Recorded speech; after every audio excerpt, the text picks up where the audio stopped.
Dnešné video bude ďalšie zo série Líčim sa podľa gréckych bohyň. Tento make-up bude inšpirovaný bohyňou Aténou. Ahojte, moje meno je Luisa, som etnologička a vítam vás pri mojom koncepte videí Líčim sa podľa gréckych bohyň. Taktiež vám k tomu poviem niečo z mytológie. Tento make-up bude inšpirovaný bohyňou Aténou. A mne sa veľmi páčil look Zendai na červenom koberci, kde mala práve takéto vlasy. Pokúsime sa buď nejak recreatenúť tento look, alebo sa ním jednoducho inšpiruje. Môžeme sa vrhnúť na video. V rámci gréckej mytológie opäť neexistuje jednotný mýtus, ktorý sa viaže k Aténinnu zrodu. Existuje viacero verzií, ktoré však nie sú totožné, ale sú si podobné. Podľa Homéra sa narodila Aténa z Dia bez matky. Na druhú stranu dodáva, že Zeus Aténu zrodil zo svojej hlavy, keď predtým zjedol bohyňu Métis, ktorá bola v tom čase so Zeusom tehotná. Mladšie mýty však presne opisujú priebeh tejto udalosti. Keď Zeus zjedol Métis, strašne ho rozbolela hlava a môžel prasknúť.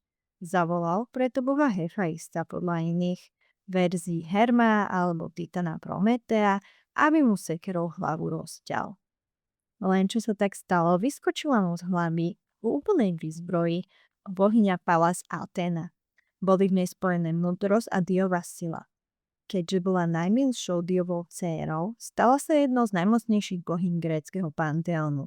Jej korene však siahali ešte ďalej, do predhelenského obdobia, keď bola nazývaná aj matkou. Aténa sa tak stala ochranou bohyňou Grékov, a to najmä Aténčanov.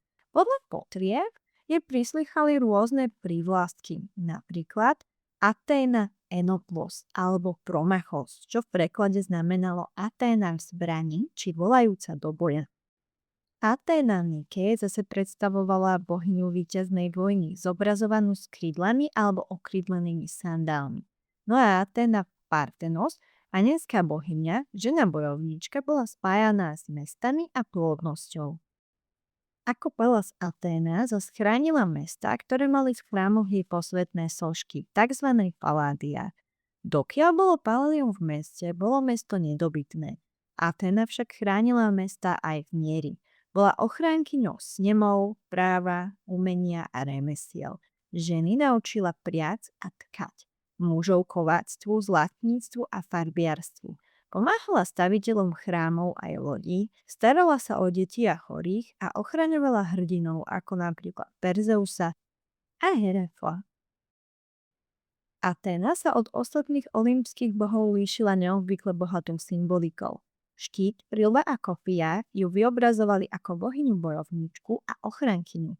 Na rozdiel od boha vojny Area však nereprezentovali slepú zúrivosť, ale strategickú vojnu, taktiku a spravodlivý boj.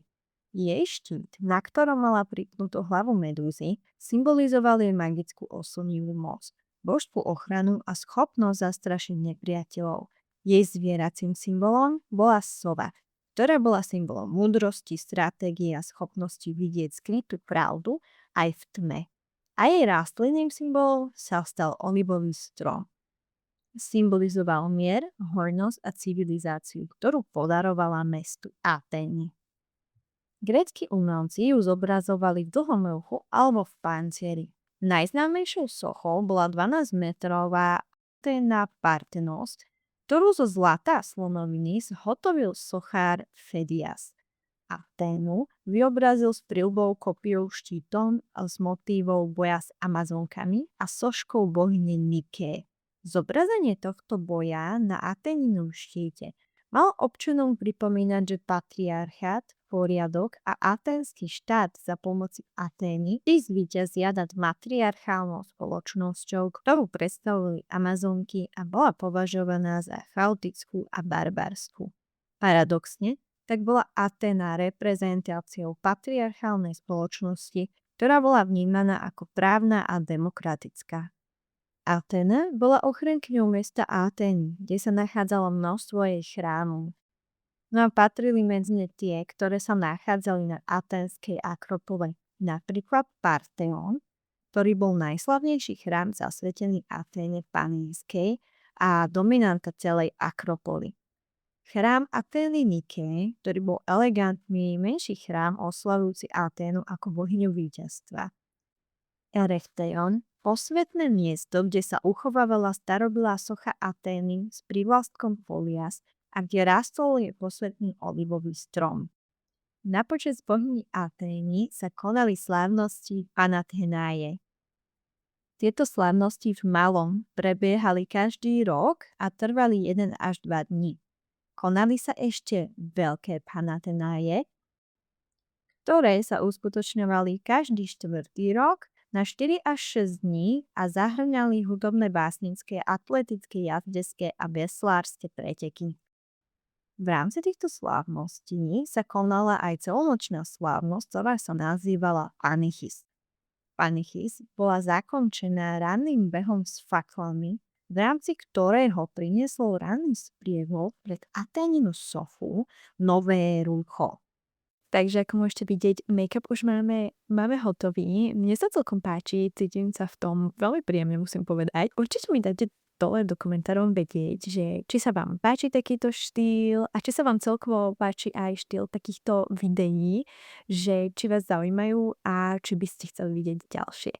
Takže to je odo mňa všetko a lúčim sa s vami. Čaute.